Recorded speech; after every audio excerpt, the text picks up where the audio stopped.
There's been a lot of research in the past couple of decades in the learning sciences. It's taught us a lot about what learning really is and a lot about how to make it happen better.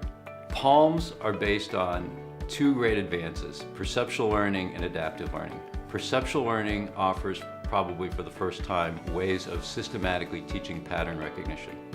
Adaptive learning uses the learner's performance to guide the sequence of events in learning. In anatomy, this is really important because you don't just learn the name of a structure, but you learn to see it from different angles, embedded with other structures. Imagine what a surgeon is doing when they cut into tissue and there's blood flowing and there's funny lighting and here's a muscle, here's a vein, here's an artery, here's a tendon, and you're supposed to cut some things and not other things. So the knowledge we want to get out of anatomy is not just the names of things, but to understand how to see them and distinguish them from other things.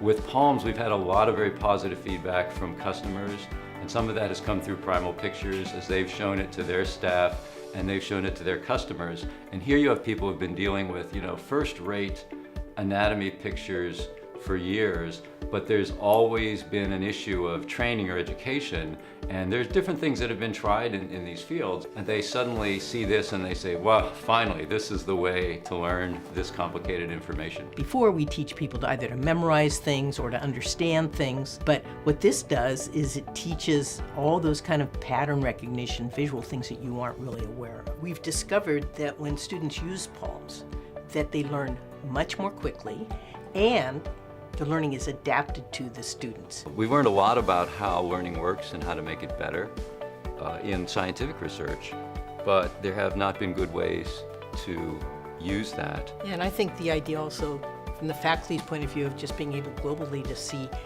which students seem to have trouble, which ones are doing really well, might be useful too. Almost everything we've learned in research is better if you adapt it to the individual learner. There's not one size fits all in how you arrange learning events. It gives you that comfort, you know you're succeeding as you go through it.